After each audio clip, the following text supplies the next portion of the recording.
Hello दोस्तों, स्वागत है आपका सोशियोलॉजी क्लासेस के हमारे यूट्यूब चैनल पे।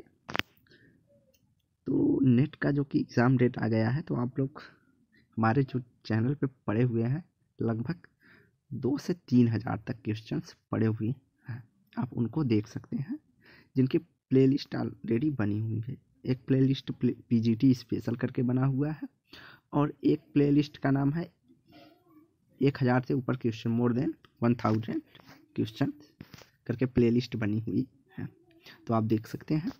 तो आइए देखते हैं आज का पहला प्रश्न। समाजशास्त्र की क्रियात्मक शाखा के विकास क्रम को सही क्रम में सजाइए। तो सर्वप्रथम कौन थे? सर्वप्रथम हमारे अगस्त काम्टे थे। उसके बाद काम्टे के बाद हर्बर्ट स्पेंसर, स्पेंसर के बाद ब्राउन, और ब्राउन के बाद तब मालिनोवस्की का नंबर आता है। तो अगस्त काम्टे का जो है वह 1798 जन्मतिथि है, स्पेंसर 1820 में। उसके बाद जो है ब्राउन 1884 में से, सॉरी ब्राउन नहीं, ब्राउन 1881 और मालिनोवस्की 1884 से इनका जो है डेट ऑफ बर्थ है। तो क्रम में लिखना था, तो सर्वप्रथम काम्टे, उसके बाद स्पेंसर, ब्राउन, देन मालिनोवस्की। तो राइट आंसर हमारा सी हो जाएगा।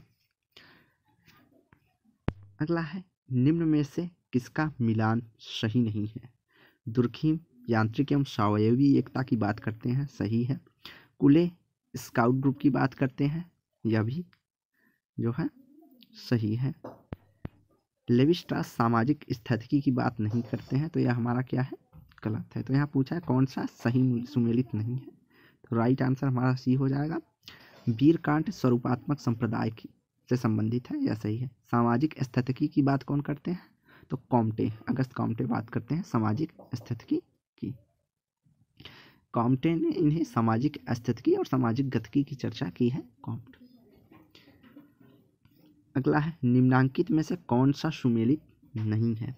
जननांकी परिवर्तन की बात माल्थस करते हैं। जनसंख्या का गतिशील घनत्व की चर्चा कौन करते हैं? दुर्खिम। सामाजिक नियंत्रण की बात कौन करते हैं? सामाजिक नियंत्रण की बात रास करते हैं। भौतिक द्वंद्ववाद की बात कौन करते हैं? हीगल। हीगल न करके यहाँ मार्क्स, द्वंद्वात्मक भौतिकवाद की मार्क्स। तो अगला है, निम्नलिखित में से किसने ज्ञान के पदक्रम का पक्ष नहीं लिया है? Emile Durkheim, Auguste Comte, Max Weber या मिशेल फूको? तो राइट आंसर जो हो जाएगा डी होगा, मिशेल फूको। मिशेल फूको ने ज्ञान के पदक्रम का पक्ष नहीं लिया है। ज्ञान का एक व्यक्तिनिष्ठ अवधारणा के रूप में देखा जाता है। इसमें जो प्रत्येक समाज में प्रचलित नियम या आदर्श होते हैं उनके अनुसार यह निश्चित होता है ज्ञान की किन चीज़ों की शिक्षा देना का प्रावधान का पदक्रम क्या होगा, यही चर्चा होती है। ज्ञान के पदक्रम को व्याख्यात एवं समर्पित करने वाले समाजशास्त्रियों में दुर्खिम, अगस्त काम्टे और मैक्स वेबर का नाम सर्वप्रमुख है, जबकि मिशेल फूको इससे संबंधित नहीं है। तो राइट आंसर हमारा जो हो जाएगा वह डी होगा। अगला प्रश्न है, निम्नलिखित में से किस दर्शन शास्त्री ने मैक्स वेबर के वरस्टेन अर्थात बोध पद्धति के प्रयोग हेतु प्रेरित किया था? अर्थात किससे प्रेरित होकर वरस्टेन पद्धति की विकास की थी मैक्स वेबर ने? Hegel, Sumner, Dilthey, Franklin. तो राइट आंसर हो जाएगा डिल्थे से प्रेरित होकर मैक्स वेबर ने वरस्टेन पद्धति का विकास किया था। तो वरस्टेन पद्धति है जिससे यह समाज का अध्ययन करना चाहते हैं, अर्थात सामाजिक घटनाओं का अध्ययन मैक्स वेबर करते हैं। अगला है, आधुनिक समाज के विकास में केंद्रीय व्यक्तियों अर्थात जनपिता के रूप में स्वीकार विद्वानों की एक सूची दी जा रही है। इनमें से एक सूची में कौन सा केंद्रीय व्यक्ति के रूप में सम्मिलित नहीं किया जाता? तो इनमें से कौन है जो कि केंद्रीय व्यक्तियों में गिना नहीं जाता है? कॉम्ट, दुर्खिम, किंग्सले डेविस या मैक्स वेबर? तो केंद्रित पितामह में अगस्त काम्टे को प्रत्यक्षवाद का जन्मदाता या समाजशास्त्र का पिता माना जाता है, तो वहीं दुर्खीम को प्रत्यक्षवाद का पिता कहा जाता है। और सामाजिक क्रियाओं का अध्ययन करने के लिए मैक्स वेबर को जाना जाता है। तो इन तीनों की जो है महत्वपूर्ण भूमिका अर्थात केंद्रीय व्यक्तियों के रूप में अर्थात पितामह की सूची में रखा जाता है, जबकि किंग्सले डेविस इस श्रेणी में सम्मिलित नहीं किए जाते। तो राइट आंसर जो हो जाएगा हमारा सी होगा यहाँ पे।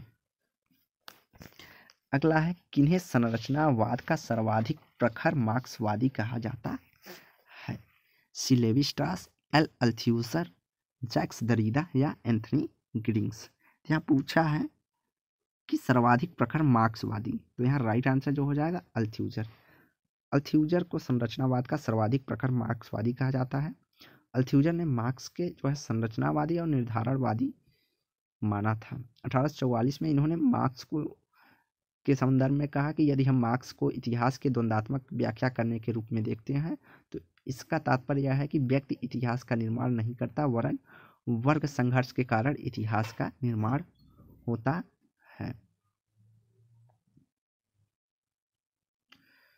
1844 में ही मार्क्स को अल्थ्यूजर संरचनात्मक निर्धारणवादी के रूप में स्वीकार करते हैं और इसी आधार पर उन्होंने जो ये बताया कि इन्होंने कहा, दो शब्द सर्वाधिक कभी कभी पूछ लिया जाता है, इन्होंने मार्क्स को दो संदर्भों का में बांटा है, उनके विचारधाराओं को दो रूप में बांटा है, अर्थात उनके युवा मार्क्स और परिपक्व मार्क्स के रूप में इन्होंने उनकी विचारधारा को विभाजित किया है, युवा मार्क्स एवं परिपक्व मार्क्स। अगला है, निम्नलिखित सूची 1 को सूची 2 से सुमेलित कीजिए दिए गए कूटों के अनुसार। तो गांव का अध्ययन है और विद्वान, उनसे संबंधित विद्वान है। तो श्रीपुरम का अध्ययन कौन करते हैं? तो श्रीपुरम का अध्ययन करते हैं आंद्रे बेतई। तो यहाँ पर श्रीपुरम का अध्ययन कौन करते हैं? आंद्रे बेतई। तो एलिमिनेट मेथड से हम पहले ऑप्शन बी को हटा देंगे, बाकी तीनों में ए हमारा 4 है। तो रामपुरा गांव का अध्ययन कौन करते हैं? तो रामपुरा गांव का अध्ययन करते हैं हमारे एम.एन. श्रीनिवास। तो बाकी बी का 3rd, तो यहाँ भी इसे भी एनिमिलेट कर देंगे। उसके बाद दिया है समीर पेट। समीर पेट के अध्ययन के लिए एस.सी. दुबे जाने जाते हैं। तो राइट आंसर जो हमारा हो जाएगा सी। किशनगढ़ी की बात करते हैं मैकियम मैरिट। अगला है, दोनों समूहों को सुमेलित कीजिए, नीचे दिए गए कूट का सही उत्तर से चयन कीजिए। तो सूची 1 और सूची 2 को सुमेलित करना है।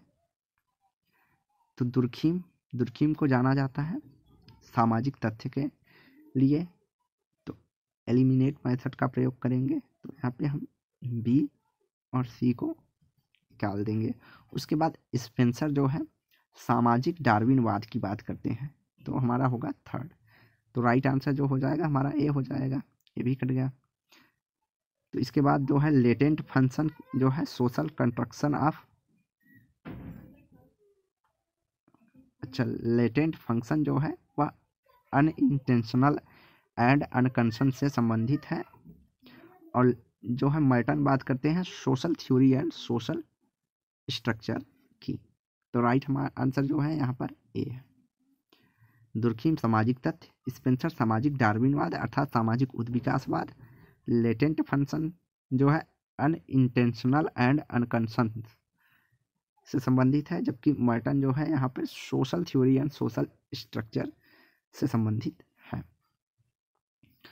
अगला है, कौन सा युग्म गलत है? ज्ञान का समाजशास्त्र कालमानहीन, धर्म का समाजशास्त्र H.H. गर्थ, औद्योगिक समाजशास्त्र एल्टन मियो या ग्रामीण समाजशास्त्र W. टेलर। तो राइट आंसर जो हो जाएगा टी हो जाएगा, ग्रामीण समाजशास्त्र F.W. टेलर से संबंधित नहीं है।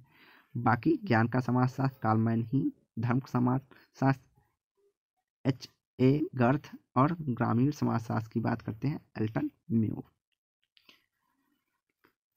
अगला है, सूची 1 को सूची 2 से सुमेलित करना है।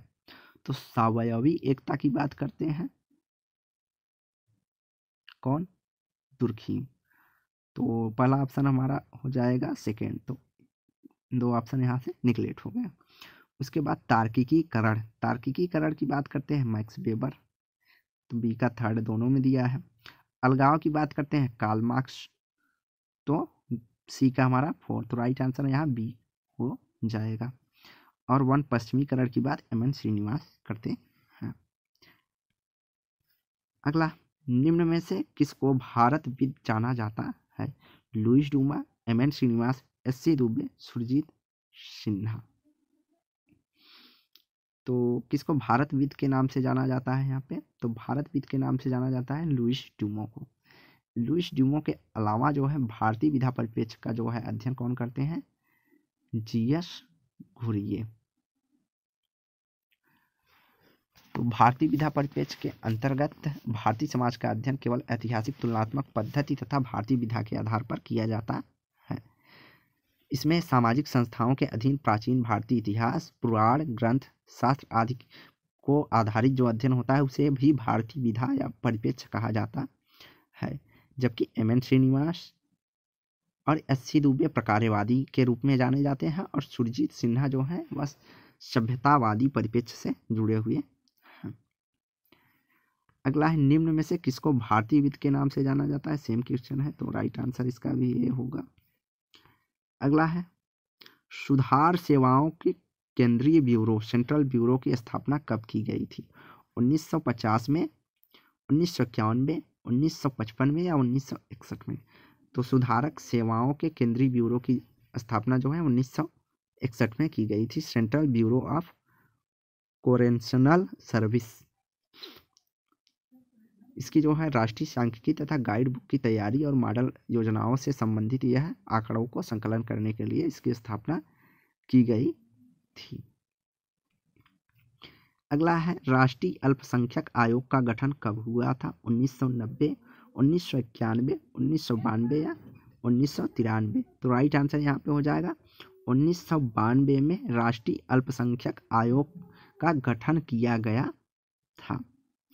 इसके प्रथम अध्यक्ष जो थे उनका नाम था मोहम्मद सरदार अली खान थे और वर्तमान में सरदार इकबाल सिंह लालपुरा जो है इसके अध्यक्ष के रूप में है। अगला है, निम्न में से कौन सा सिद्धांत सीखने का है? धर्म का कार्यात्मक सिद्धांत, नियंत्रण का सिद्धांत, सामाजिक संरचना का सिद्धांत या संबंध प्रत्यावर्तन का सिद्धांत? तो राइट आंसर डी हो जाएगा, सीखने के सिद्धांत के नाम से जाना जाता है संबंध प्रत्यावर्तन का सिद्धांत। तो इनके जो है और इसके अलावा जो है प्रयत्न और भूल सिद्धांत, सूझ का सिद्धांत, हल करने का सिद्धांत, ये सब जो है सीखने के सिद्धांत से संबंधित है। तो संबंध प्रत्यावर्तन का सिद्धांत जो है तो इसको अंग्रेजी में कहते हैं थियरी ऑफ कंडीशनिंग। हिंदी में तो कम समझ में आ रहा है। अगर आप थियरी ऑफ कंडीशनिंग की बात कौन करते हैं? इवान पावलो जो है थियरी ऑफ कंडीशनिंग की बात करते हैं।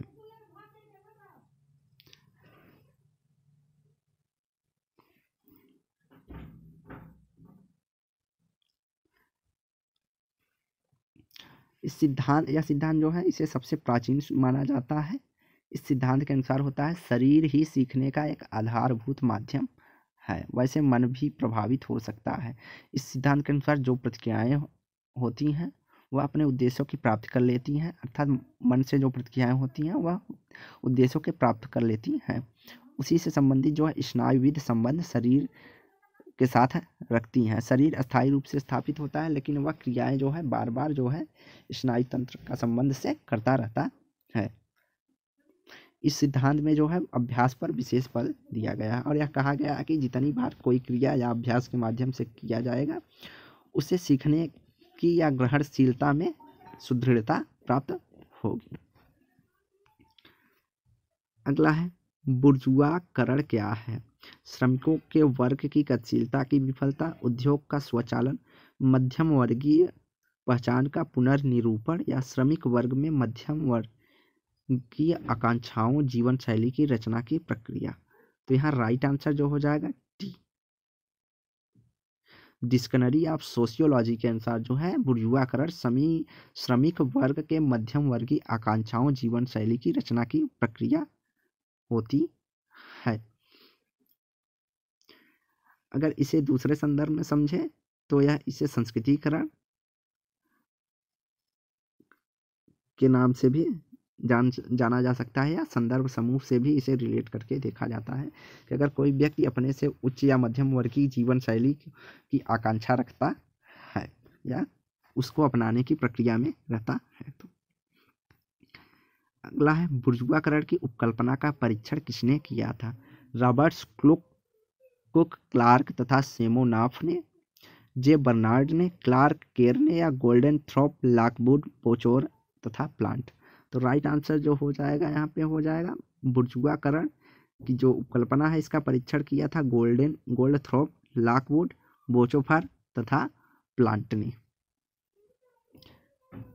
और इसका जो है लूटन फैक्ट्री के मजदूरों पर परीक्षण किया गया था, जिससे इनकी बढ़ती आय के स्तर तथा बढ़ती तकनीकी परिवर्तन के प्रभाव का परीक्षण किया गया था। अगला है मानव विकास के प्रमुख पहलू हैं जीवन प्रत्याशा, साक्षरता का प्रतिशत, रहन सहन की दशा, प्रौद्योगिकी उन्नति या प्राकृतिक संसाधनों की खोज। तो नीचे दिए गए कूटों से सही उत्तर का जो है चयन करना है। तो यहाँ पे जो राइट आंसर हो जाएगा वह हमारा होगा 1, 2 और 3। जीवन प्रत्याशा, साक्षरता का प्रतिशत और रहन सहन की दशा के जो है मानव विकास के प्राथमिक पहलू के रूप में शामिल किए जाते हैं। अगला है UNDP संयुक्त राष्ट्र विकास कार्यक्रम ने किन वर्षों में मानव गरीबी सूचकांक तथा बहुआयामी गरीबी सूचकांक विकसित किया है? 1996 एवं 2016, 1997 और 2010, 1998 एवं 2011 या 1999 एवं 2012। तो यह राइट आंसर जो हो जाएगा वह होगा 1997 और 2010। 1997 में मानव गरीबी सूचकांक जारी किया था UNDP ने, और वहीं 2010 में बहुआयामी गरीबी सूचकांक विकसित किया गया था।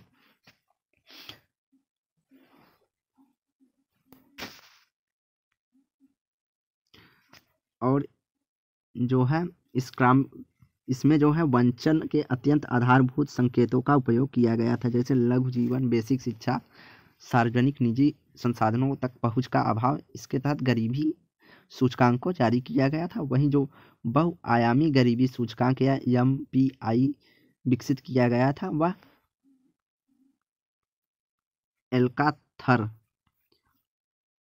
और मरिया एमा संतोष के द्वारा प्रस्तावित किया गया था। इसमें जो है प्रमुख 3 आयामों को शामिल किया गया था, जिसमें स्वास्थ्य, शिक्षा और जीवन स्तर की चर्चा की गई थी, जिसके आधार पर बहुआयामी गरीबी सूचकांक को विकसित किया गया था।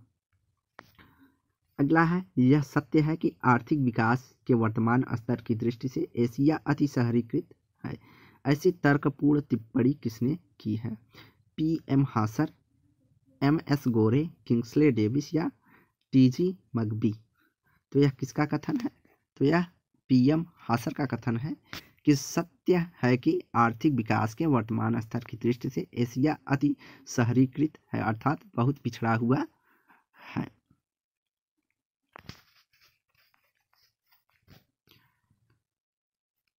अगला है बढ़ते हुए भूमंडलीकरण के लिए निम्न में से कौन से कारक उत्तरदायी नहीं है, अर्थात वैश्वीकरण भूमंडलीकरण का कौन सा कारक नहीं हो सकता है? अंतर्राष्ट्रीय एवं क्षेत्रीय सरकारी तंत्र के स्वरूप का विकास, सरकारी तकनीक का प्रसार, राष्ट्र के उस पार के व्यापारिक संघ या ट्रांसनेशनल कॉरपोरेशन, या साम्यवाद। तो राइट आंसर डी हो जाएगा। भूमंडलीय या वैश्वीकरण के लिए साम्यवाद जिम्मेदार नहीं है, बाकी सब कारक में शामिल किए जा सकते हैं। अगला है वह अर्थव्यवस्था जिसमें उत्पादन साधन पर निजी स्वामित्व का राज्य स्वामित्व एक साथ होता है उसे कहा जाता है। तो उत्पादन का साधन पर निजी स्वामित्व और राज्य के स्वामित्व एक साथ होते हैं तो उसे क्या कहते हैं? पूंजीवादी अर्थव्यवस्था, मिश्रित अर्थव्यवस्था, समाजवादी अर्थव्यवस्था या मार्क्सवादी अर्थव्यवस्था।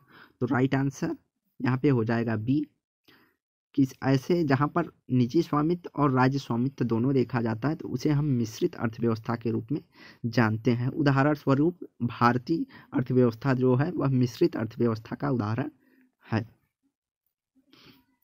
अगला है विकास की ऐसी प्रक्रिया जो समाज में न केवल वर्तमान बल्कि समाज के भविष्य के हितों को भी सुरक्षित रखती है तथा पर्यावरण, अर्थव्यवस्था तथा समाज के मध्य संतुलन स्थापित करती है। इसे किस अवधारणा से संबंधित किया जाता है? एकीकृत विकास, संतुलित विकास, सतत विकास या इनमें से कोई नहीं। तो राइट आंसर जो हो जाएगा हमारा सी हो जाएगा, सतत विकास या सस्टेनेबल डेवलपमेंट कहा जाता है। तो यह आपके पेपर 1 में भी एसडीजी और एमडीजी करके गोल इसके पूछे जाते हैं सतत विकास के। तो राइट आंसर यहाँ पे सी है। जब भविष्य को ध्यान में रखकर किसी संसाधनों का प्रयोग किया जाता है तो वह सतत विकास के अंतर्गत शामिल किया जाता है। अगला है औद्योगिक संबंध निम्नलिखित क्षेत्रों को आच्छादित करता है? सामूहिक सौदेबाजी, श्रम कानून, औद्योगिक संबंध में प्रशिक्षण या सभी। तो यहाँ राइट आंसर हो जाएगा डी, औद्योगिक संबंध इन सभी क्षेत्रों को आच्छादित अर्थात शामिल करता है। सामूहिक सौदेबाजी, श्रम कानून, औद्योगिक संबंध प्रशिक्षण को। अगला है वे संस्थाएं जो मानव उत्पादन एवं वितरण के प्रबंध से संबंधित है उन्हें कहा जाता है? आर्थिक संस्थाएं, सामाजिक संस्थाएं, राजनैतिक संस्थाएं या शैक्षणिक संस्थाएं। तो जब भी मानव उत्पादन एवं वितरण की बात होगी तो वह आर्थिक संस्थाओं में शामिल किए जाते हैं। अगला है शारदा एक्ट क्या रोकने के लिए पारित हुआ था? विधवा पुनर्विवाह, बाल विवाह, देवदासी प्रथा या दहेज प्रथा। तो शारदा एक्ट जो है बाल विवाह से संबंधित है। शारदा एक्ट जो है यह शिक्षाविद हरविलास शारदा के प्रयासों के कारण आया था। इसमें बाल विवाह निषेध कानून के नाम से भी जानते हैं, बाल विवाह निषेध कानून के नाम से जानते हैं। और इसमें लड़कों की जो विवाह उम्र थी वह 18 वर्ष और लड़कियों की 14 वर्ष निर्धारित की गई थी। इससे कम में विवाह करना बाल विवाह की श्रेणी में रखा जाता है। लेकिन आगे चलकर स्वतंत्रता के बाद इसको संशोधित करके लड़कियों की उम्र 18 वर्ष और लड़कों का उम्र 21 वर्ष कर दिया गया था। अगला है दहेज निरोधक अधिनियम किस वर्ष पारित हुआ था? 1956, 1961, 1954 या 1957। तो राइट आंसर हो जाएगा बी, 1961। यह भी सर्वाधिक पूछा जाने वाला क्वेश्चन है। दहेज निरोध अधिनियम या तो ये पूछा जाएगा या इसका संशोधन कब हुआ था? तो इसका संशोधन जो हुआ था 1984 में हुआ था, तो यह पूछा जाता है। इसके अंतर्गत जो है सर्वप्रथम जो है 1961 के अंतर्गत 5,000 रुपये का जुर्माना और 6 मास का कारावास दोनों दिया जाता था। लेकिन इसे बाद में 1984 में संशोधित किया गया था जो 2 अक्टूबर 1985 से लागू हुआ था, जिसके अंतर्गत जो है जुर्माने की राशि 10,000 और कारावास की अवधि 2 वर्ष कर दी गई थी। फिर बाद में जुर्माने में संशोधन करके 10,000 से इसको 15,000 और सजा को 5 वर्ष कर दी गई थी। अगला है सूची 1 को सूची 2 से सुमेलित करना है दिए गए कूटों के अनुसार। तो दहेज निरोध अधिनियम जो है 1961 में आया था, तो ऑप्शन ए और बी हमारा निगलेक्ट हो जाएगा। हिंदू विवाह अधिनियम कब पारित हुआ था? तो हिंदू विवाह अधिनियम जो है 1955 में आया था, अर्थात बी का ए। तो राइट आंसर हमारा जो हो जाएगा डी हो जाएगा। तो सी का हो जाएगा हिंदू उत्तराधिकार अधिनियम 1956 में आया था, जबकि घरेलू हिंसा अधिनियम हमारा 2005 में शामिल किया गया था, लाया गया था।